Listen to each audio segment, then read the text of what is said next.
આજે આપણે બનાવશું સેવ ખમણી, જેનો સ્વાદ ખાટો મીઠો બધાને ભાવે તેવો ચણાની દાળમાંથી ખૂબ જ ટેસ્ટી એવી સેવ ખમણી બનાવવાનું શરૂ કરીએ। સેવ ખમણી બનાવવા માટે આપણે ચણાની દાળનો ઉપયોગ કરવાનો છે। તો અડધો કપ મેં આ ચણાની દાળ લીધી છે અને એની મેં સાંજે જ આવી રીતે આમ પલાળીને રાખી દીધી હતી, જેથી કરીને આપણી દાળ સારી રીતે પલળી જાય। અને જુઓ આવી રીતે કટ થઈ જાય છે। તો આવી રીતે દાળને મેં સાંજે પલાળી રાખેલી હતી અને સારી રીતે પલળી ગઈ છે। તો આને આપણે પાણી બધું દૂર કરી દઈએ। હવે દાળને આપણે પીસી લેવાની છે, એકદમ ફાઇન પેસ્ટ નથી કરવાની, પણ દળદળું આપણે પીસવાનું છે। તો આમાં આપણે ચણાની દાળ લેશું। હવે તેમાં 2 તીખા મરચાં લેશું। તીખાશ તમારે જેવી રીતે લેવી હોય એ પ્રમાણે તીખા લેવાની છે।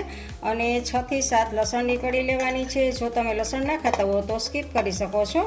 અને એક આદુનો ટુકડો લેશું અને આ બધાને આપણે પીસી લેશું। આ બધાને આમનેમ જ પીસી લેવાનું છે। જો ના પીસાય તો તમારે 2 ચમચી જેટલું પાણી એમાં એડ કરવાનું છે, વધારે પાણી એડ કરવાનું નથી। આપણું આ પીસાઈ ગયું છે। તો હવે આને એક વાસણમાં લઈ લઈએ આપણે। હવે આપણે આમાં અડધી નાની ચમચી જેટલું હળદર એડ કરશું અને સ્વાદ પ્રમાણે નિમક એડ કરવાનું છે। 1 ચમચી લીંબુનો રસ એડ કરશું, ચપટી હિંગ એડ કરશું અને 3 મોટી ચમચી જેટલી દળેલી ખાંડ એડ કરશું। દળેલી ખાંડ મેં એટલા માટે લીધી છે કે બેટરમાં સારી રીતે મિક્સ થઈ જાય અને બધું સારી રીતે આપણે મિક્સ કરી દેવાનું છે, જેથી ખરી ખાંડ અને લીંબુ ને બધું સારી રીતે આમાં મિક્સ થઈ જશે। હવે આપણે સ્ટીમરમાં પાણી મૂકી અને પાણી ઉકળવા મૂકેલું છે। 5 મિનિટ જેવું થઈ ગયું છે અને પાણી આપણું ઉકળે છે, ત્યાં સુધીમાં આપણે બીજી પ્રોસેસ કરી લઈએ। તો એ માટે મેં આ થાળીને ગ્રીસ કરી લીધી છે તેલથી અને આપણું બેટર છે। તો બેટરમાં આપણે હવે ઈનો એડ કરવાનો છે। આપણે 1 ચમચી જેટલો એમાં ઈનો એડ કરશું અને સારી રીતે હલાવી લેશું। તો ઈનો નાખવાથી આપણું બેટર એકદમ ફૂલી જશે ગયું છે અને કલર પણ ચેન્જ થઈ ગયો છે। હવે આપણે આ થાળીમાં બધું બેટર પાથરી દેશું। ત્યાં સુધીમાં આપણું પાણી પણ ઉકળી ગયું છે। તો આપણે પ્લેટને આમાં રાખી દેશું સ્ટીમ થવા માટે અને ઉપરથી ઢાંકણ ઢાંકી અને ફૂલ ગેસ ઉપર આને 20 મિનિટ માટે થવા દેશું। 20 મિનિટ થઈ ગઈ છે, આપણે ગેસ ઓફ કરી દીધો છે અને જુઓ આપણી આ ઢોકળું છે એ થઈ ગયું છે। તો હવે આ ઢોકળાને આપણે બહાર કાઢી લઈએ। 5 મિનિટ માટે આને રેસ્ટ આપવાનો છે, જેથી વરાળ નીકળી જાય અને પછી બધી બાજુની કિનારીએથી આવી રીતે આ ચપ્પુની મદદથી કિનારી છૂટી કરી લેવાની છે અને આવી રીતે આમ કાપા કરી લેશું અને તાવીથાની મદદથી આવી રીતે આમ ઢોકળું આપણે કાઢી લેવાનું છે। બીજી પ્લેટમાં આવી રીતે ઢોકળા કાઢી લેશું। એકદમ જુઓ જાળીદાર ઢોકળા બન્યા છે। પ્લેટમાં કાઢી અને 5 મિનિટ પછી આપણે આ ઢોકળું ઠંડુ થઈ ગયું છે।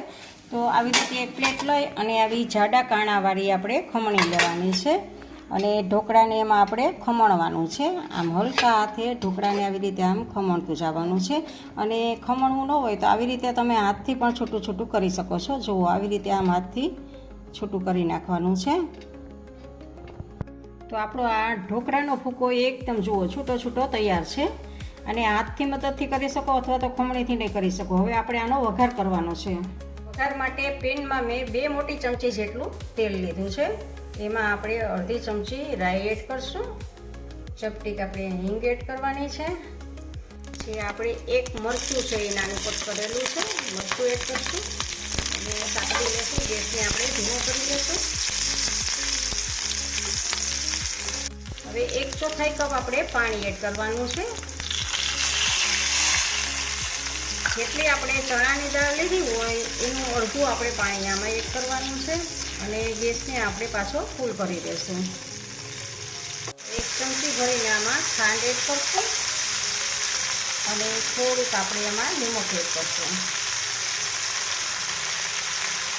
અને બધું સારી રીતે આપણે મિક્સ કરી દઈશું અને 1 થી 1.5 મિનિટ માટે આને આપણે પાણીને ઉકળવા દઈશું। પાણી આપણું સારી રીતે ઉકળી ગયું છે, 1.5 મિનિટ જેવું થઈ ગયું છે। તો એમાં આપણે હવે આ જે આ ઢોકળાનું ખમણ છે એ ખમણને એમાં એડ કરવાનું છે. એ રીતે આપણે મિક્સ કરી દઈશું. ગેસને આપણે ધીમો કરી દઈશું આ ટાઈમે. અને બધું સારી રીતે ખાસ ધ્યાન રાખવાનું છે કે પાણી તમારે જેટલી ચણાની દાળ લીધી હોય એના કરતાં અડધું લેવાનું છે. નહીંતર જો વધારે પાણી હશે તો એકદમ છૂટું છૂટું નહીં થાય અને પીંડા જેવું થઈ જશે. તો આવી રીતે બધું આપણે મિક્સ કરવાનું છે.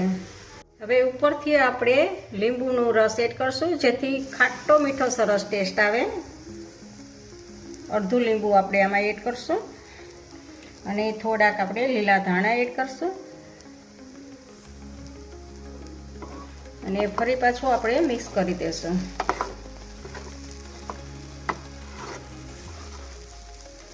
તો જુઓ, તમે જોઈ શકો છો કે એકદમ આમ જુઓ જરાય પીંડા જેવી નથી, એકદમ છૂટી છૂટી થઈ છે.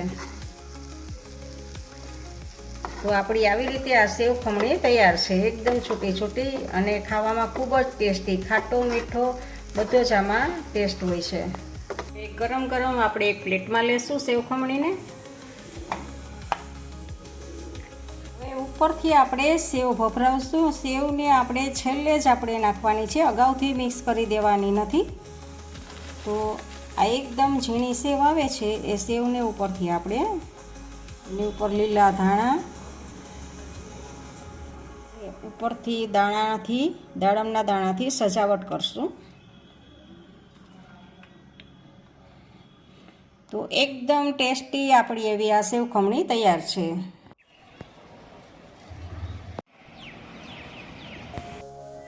તમને રેસીપી ગમે તો લાઈક અને શેર કરજો અને નવી રેસીપી જોવા માટે ચેનલને સબસ્ક્રાઈબ કરજો. ફરી મળશું નવી રેસીપીમાં.